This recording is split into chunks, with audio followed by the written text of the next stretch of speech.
जंगल में हर तरफ हरियाली थी, पक्षी खुश थे। बेबो चिड़िया सुबह सबको जगाती, बीमारों की मदद करती और सबके साथ हमदर्दी करती। एक दिन जंगल में दो मेहमान आते हैं। कालू, ये जंगल सही है। इस जंगल में हम अपना कारोबार कर सकते हैं। वैसे भी पक्षी नहीं और हम नहीं, इस तरह हम अमीर पक्षी बन सकते हैं। गौरी, तुम चिंता मत करो, इस जंगल में हम ढेर सारा पैसा जरूर कमाएंगे। अगले ही दिन गौरी कवि जंगल में दूध रबड़ी का स्टॉल लगा लेती है। आइए आइए, एक बार खाइए, बार बार आइए। दुनिया की सबसे खास रबड़ी, दूध से बनी हुई खास रबड़ी, स्वादिष्ट रबड़ी। आइए दूध रबड़ी खाइए। 2 प्याले लोगे तो 1 फ्री, मगर कैश दो। बात खत्म। गौरी कवि की आवाज सुनकर मिट्ठू वहाँ आता है। इतनी गर्मी में ठंडी ठंडी दूध रबड़ी खाने का अपना ही स्वाद है। गौरी, एक गिलास दूध रबड़ी तो मुझे भी दे दो। हाँ, मैंने खालिश दूध से स्वादिष्ट रबड़ी बनाई है। तुम खाओगे तो बार बार आओगे। फिर गौरी कवि मिट्ठू को एक दूध रबड़ी का गिलास दे देती है। मिट्ठू बड़े मजे से दूध रबड़ी का गिलास पीने लगता है। कवि, तुम्हारी दूध रबड़ी बहुत स्वादिष्ट है। मैंने आज तक इतनी स्वादिष्ट दूध रबड़ी कभी नहीं खाई। ऐसा ऐसा जंगल के बाकी पक्षी भी गौरी कवि से दूध रबड़ी लेकर खाने लग जाते। कालू, आज तो मेरी बहुत कमाई हुई है। देखो, मुझे 3000 का मुनाफा हुआ है। जंगल के सभी पक्षियों ने वो दूध रबड़ी बहुत शौक से खाई है।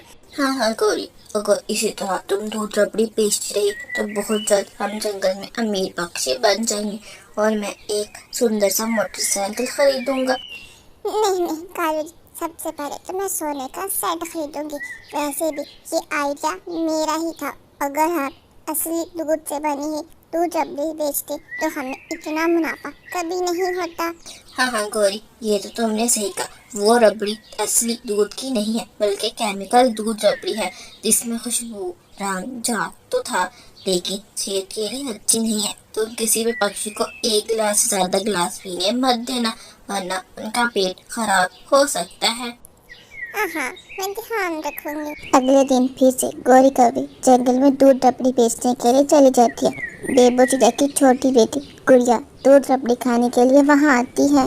कवि आंटी, आप मुझे एक बड़ा दूध रबड़ी का गिलास दे दीजिए।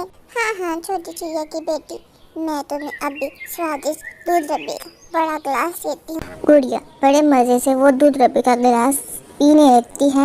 आंटी, आपकी दूध रबड़ी बहुत स्वादिष्ट है। मेरा मन कर रहा है कि मैं 1 गिलास और दूध रबड़ी खा लूं। नहीं छोटी चिड़िया, 1 गिलास खा लिया, इतना ही काफी है। अगर दोबारा खाओगी तो कहीं तुम्हारा पेट खराब ना हो जाए। आंटी, एक दूध रबड़ी का गिलास आप मेरी मम्मा के लिए भी पैक कर दीजिए। मैं उसे अपने घर लेकर जाऊंगी। हाँ, छोटी चिड़िया, मैं तुम्हारी मम्मा के लिए अभी एक स्वादिष्ट गिलास पैक कर देती हूँ। फिर गुड़िया अपनी मम्मा के लिए एक दूध रबड़ी का गिलास पैक कर अपने साथ लेकर जाती है। मम्मा देखो, मैं आपके लिए स्वादिष्ट दूध रबड़ी लेकर आई हूँ।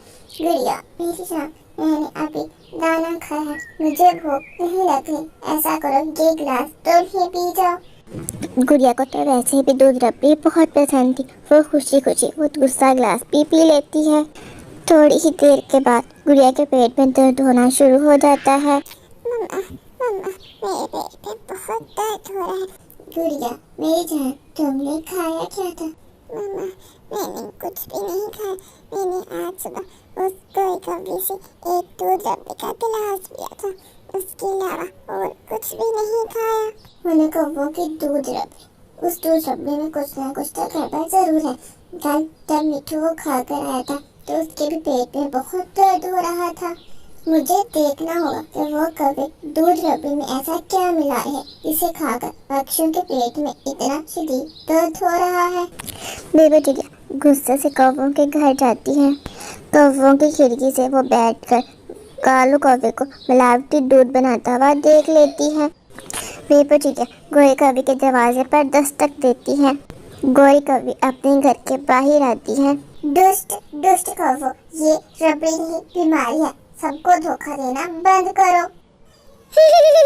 बेबो, तुम क्या जानती हो बिजनेस के बारे में? हमें रोकोगी तुम? तो हमें रोकोगी तुम तो तू भी रबड़ी का स्टॉल लगाओगी। नहीं, मैं स्टोर नहीं लगाऊंगी, मैं सच्चाई। बेबो चिड़िया जंगल के सभी पक्षियों को इकट्ठा करती है और गोरी कौवे की सच्चाई बता देती है। सभी पक्षी मिलकर गोरी और कालू को खूब मारते हैं पर जंगल से निकाल देते हैं और एक बार फिर कालू कौवे का अमीर पक्षी बनने का सपना ही रह जाता है। गुड़िया एक पेड़ के नीचे बैठी अपने दोस्त जग्गू कौवे का इंतजार कर रही थी। इन जग्गू का बच्चा कभी समय पर नहीं आता, हर समय लेट। आज इसे आ जाने दो, मैं इसे नहीं छोड़ूंगी। मैं कितने समय से बैठी यहाँ उसका इंतजार कर रही हूँ, आज इसे आ जाने दो। ऐसी सजा दूंगी तो फिर कभी लेट नहीं होगा। जग्गू कौवा भी तेज तेज उड़ता हुआ वहाँ आ जाता है। सॉरी, मैं भूल गया था कि मुझे आज तुमसे मिलने यहाँ आना था। जग्गू तुम भूल नहीं गए थे, तुम्हें डर लग रहा था कि तुम्हें पता है आज हम दोनों उस गुफा में जाने वाले हैं। गुड़िया क्या उस गुफा में जाना जरूरी है? तुम्हें तो पता है वो गुफा कितनी डरावनी है, कोई भी पक्षी उस गुफा में नहीं जाता। तुम क्यों जाना चाहती हो? जग्गू मैं तुम्हारा क्या करूं? तुम हर समय क्यों डरते रहते हो? उस गुफा में ऐसा कुछ भी नहीं है। हम दोनों उस गुफा में जाकर सब पक्षियों को बता देंगे कि वो महज एक गुफा है, उसमें कोई भी डरावनी चीज नहीं है।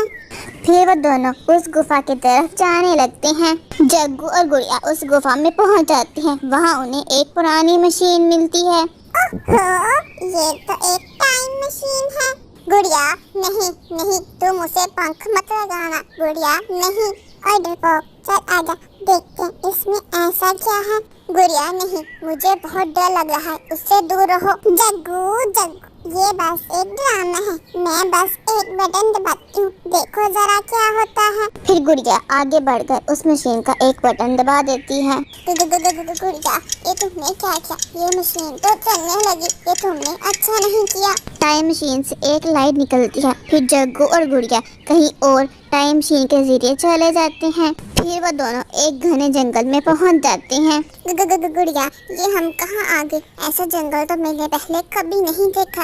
ये कौन सा जंगल है? जग्गू मुझे तो लग रहा है ये जुरासिक पार्क है जो मेरी मम्मा मुझे कहानियों में सुनाती थी। गुड़िया अब हम वापस कैसे जाएंगे? मुझे तो बहुत डर लग रहा है। जग्गू तुम डरना बंद करो, मैं तुम्हारे साथ मजाक कर रही थी। चलो आसपास किसी पक्षी को ढूंढते हैं जिससे हमें ये तो पता चल जाएगा कि इस समय हम कहाँ हैं। चलो आ जाओ। फिर वो दोनों किसी दूसरे पक्षी को ढूंढने के लिए चले जाते हैं। थोड़ा दूर जाते ही उन्हें एक पक्षी पेड़ के नीचे लेटा हुआ नजर आता है। फिर वो दोनों जल्दी से उस पक्षी के पास जाते हैं।